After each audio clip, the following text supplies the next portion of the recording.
As duas notícias, a boa notícia e a má notícia.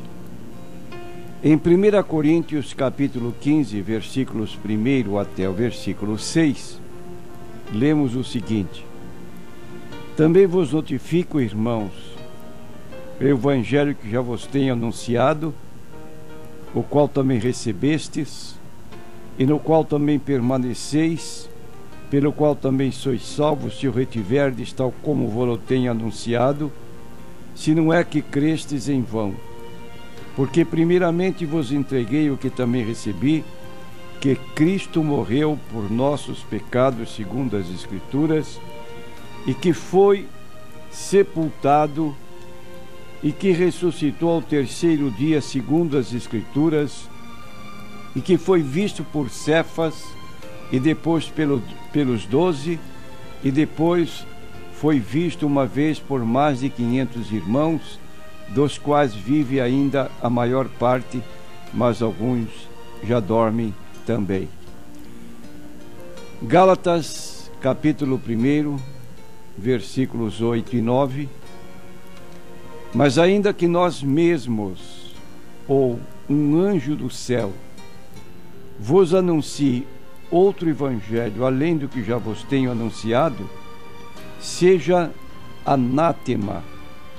Assim como já vô-lo dissemos, agora de novo também vô-lo digo: se alguém vos anunciar outro evangelho, além do que já recebestes, seja anátema.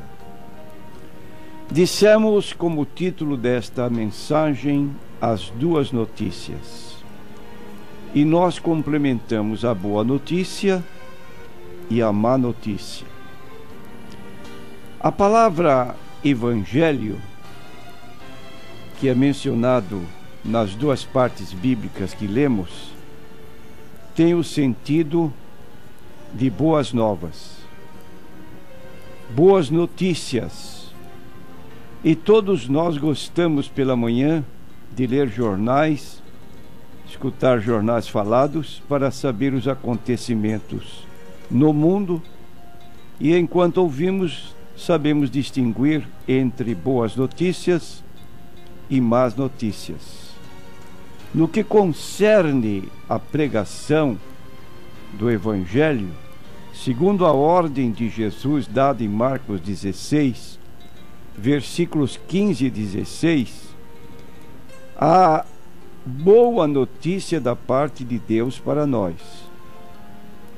Ide por todo o mundo e pregai o evangelho a toda criatura. Quem crer e for batizado será salvo. É a boa notícia. Mas, complementa o texto bíblico, quem não crer será condenado. É uma má notícia. E nós lemos em Gálatas capítulo 1, versículo 8 e 9, a respeito de um outro evangelho, acerca do qual Paulo avisa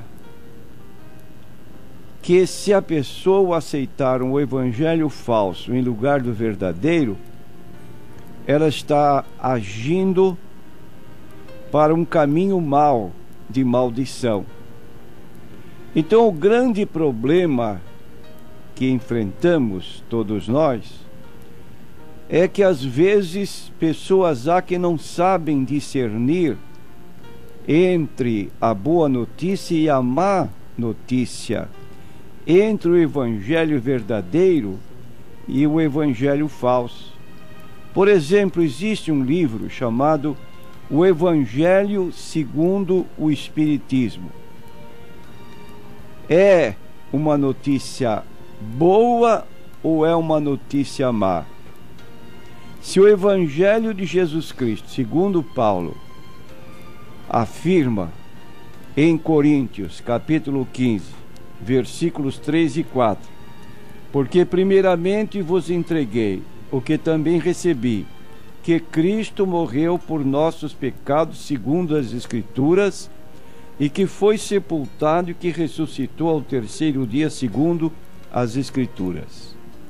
Então, este Evangelho de Jesus Cristo anuncia que eu posso ser salvo pelo que Cristo realizou por mim. Não é o que eu tenho que fazer, é o que Deus fez por mim que devo aceitar. E nessa aceitação do que Deus fez por mim, como resultado do seu grande amor, como diz João 3,16, Deus amou o mundo de tal maneira que deu o seu Filho unigênito, para que todo aquele que nele crê não pereça, mas tenha a vida eterna. Continua o texto. Deus não enviou seu Filho ao mundo para condenar o mundo, mas para que o mundo seja salvo por ele. Qualquer outra notícia que diga diferentemente é uma má notícia. E eu quero apresentar a você, prezado ouvinte, uma série de contrastes entre a má notícia e a boa notícia da parte de Deus para nós. Por exemplo, a má notícia cobra a dívida do nosso pecado até o último centavo. Já a boa notícia, o Evangelho de Jesus Cristo, anuncia que Deus perdoa a nossa dívida, o nosso pecado. Uma doutrina que você nunca encontraria no livro O Evangelho segundo o Espiritismo é a admissão de que Deus pode perdoar. Porque, ao contrário desta mensagem, que Deus perdoa, há a doutrina do karma. É uma doutrina inflexível, segundo a qual toda ação tem uma reação. Logo, o homem se torna devedor e não tem pagamento pela sua dívida numa situação especial. Então a Bíblia diz assim, Colossenses capítulo 2, versículos 13 e 14: E quando vós estáveis mortos nos pecados e na incircuncisão da vossa carne, vos vivificou juntamente com ele, perdoando-vos todas as ofensas. Palavras sublimes que chegam aos nossos ouvidos e nos fazem sentir que boa notícia é essa. Eu, pecador, posso ser perdoado por Deus graciosamente, desde que ponha a minha fé na pessoa de Cristo e naquilo que Ele realizou por mim, morrendo no meu lugar. E ainda o versículo 14 da mesma epístola, Colossenses 2, 14: havendo riscado a cédula que era contra nós nas suas ordenanças, a qual de alguma maneira nos era contrária, e atirou do meio de nós, cravando-a na cruz. Esta palavra torna-se necessária uma explicação. Por exemplo, você sabia que comerciantes de secos e molhados de alguns anos atrás, há 10, 20, 30 anos, eles não tinham muita organização contábil. Então chegavam suas duplicatas, seus compromissos de pagamento, vinha o cobrador, batia o recibo da conta paga. Esse homem, o que fazia? Pegava aquela dívida quitada, punha num prego, para no fim do mês, quando o contador viesse buscar os documentos, estivessem todos ali naquele prego, só tirar e entregar ao contador. Esta linguagem muito conhecida dos antigos é a que a Bíblia emprega com relação aos nossos pecados, nossas dívidas para com Deus. Toda aquela dívida enorme foi quitada, entregue-nos a conta quitada e foi cravada na cruz e você se tornou livre. É isso que Paulo diz quando afirma: perdoando-vos todas as ofensas. Então, entre a má notícia e a boa notícia, fique com a melhor. Como dissemos, a má notícia cobra pela lei do karma.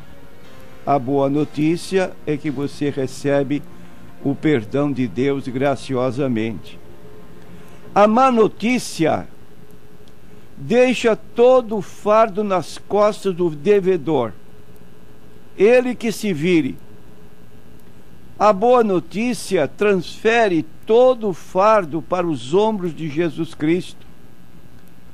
O livro de Isaías 53, versículo 6, declara: todos nós andávamos desgarrados como ovelhas, cada um se desviava pelo seu caminho, mas o Senhor fez cair sobre ele, Jesus Cristo, a iniquidade de nós todos.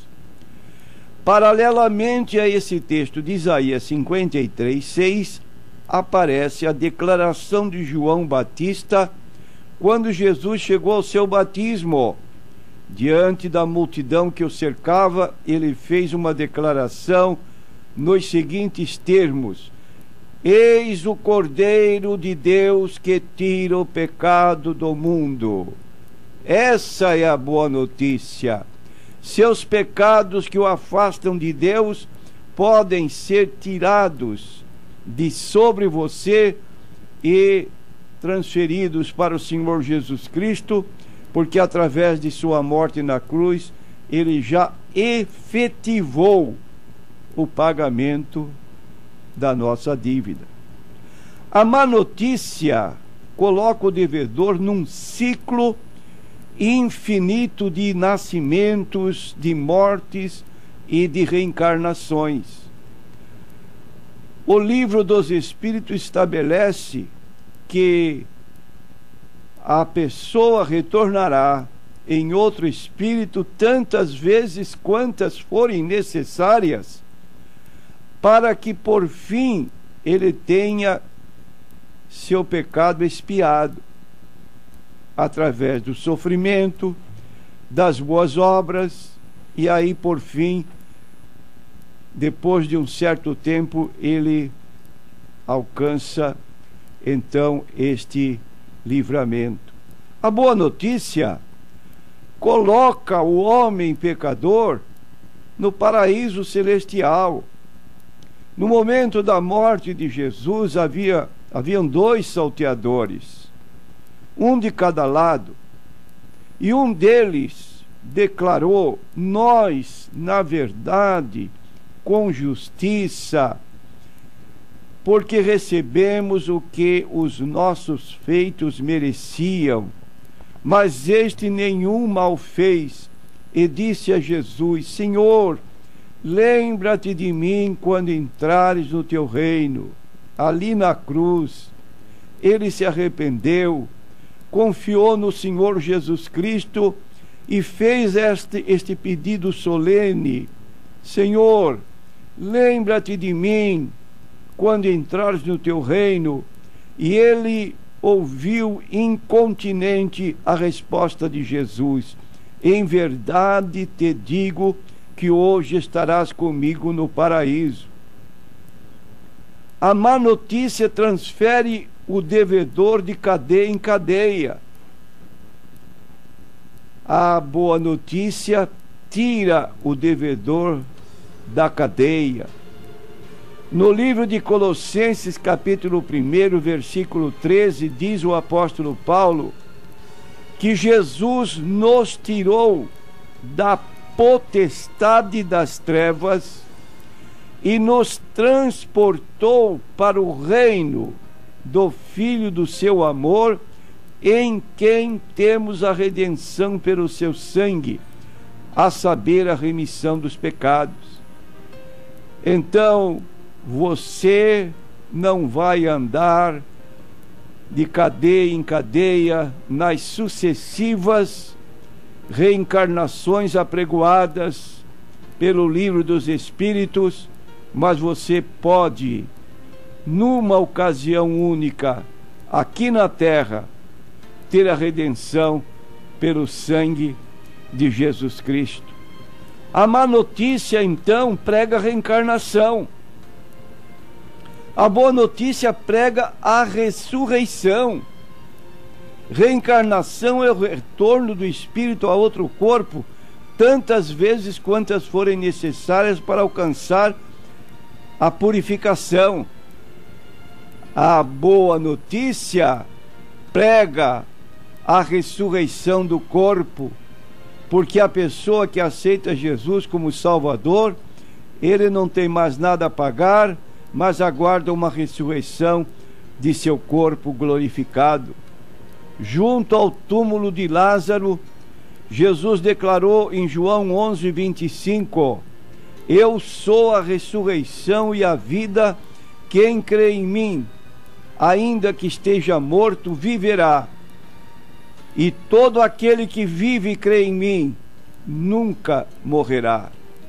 E concluindo, prezado ouvinte, a má notícia é atribuída em grande parte à revelação dos Espíritos. Por isso o livro dos Espíritos procura transmitir estas informações que nós constituímos como a má notícia. E a boa notícia é atribuída à revelação do Espírito Santo. Quando, pois, vos disserem, diz a Bíblia no livro de Isaías 8:19, consultai os que têm espíritos familiares e os adivinhos que silreiam e murmuram entre dentes, porventura não consultará o povo a seu Deus? A favor dos vivos, consultar-se-á aos mortos? A lei e ao testemunho, se eles não falarem segundo esta palavra, porque não há luz neles. E quando a má notícia já dominava o Oriente e o Ocidente por meio do hinduísmo, que prega a doutrina da metempsicose, segundo a qual o ser humano pode regredir a uma condição subhumana de um animal, de um inseto. Quando ainda o mundo oriental e ocidental era dominado pelo budismo e pelo platonismo, a boa notícia surgiu nas montanhas ao redor de Belém no dia do nascimento de Jesus, por boca de um anjo. Ele disse: estou lhes trazendo boas notícias de grande alegria que serão para todo o povo. Hoje, na cidade de Davi, vos nasceu o Salvador, que é o Cristo, o Senhor. Já anteriormente, Maria havia recebido a visita do anjo Gabriel, que lhe disse o nome da criança: ele será chamado Jesus, porque ele salvará o seu povo dos seus pecados. Aí está a boa notícia: Jesus Salvador. Você precisa de Jesus para a sua salvação, e com isso evitará que a má notícia, o evangelho falso, se afaste de sua vida e você viva dentro de uma expectativa, de uma esperança acerca da qual Jesus disse: na casa de meu pai há muitas moradas. Se não fosse assim, eu vou-lhe teria dito: vou preparar-vos lugar, e quando eu for e vos preparar lugar, eu voltarei e vos levarei para mim mesmo, para que onde eu estiver, estejais vós também. Amém.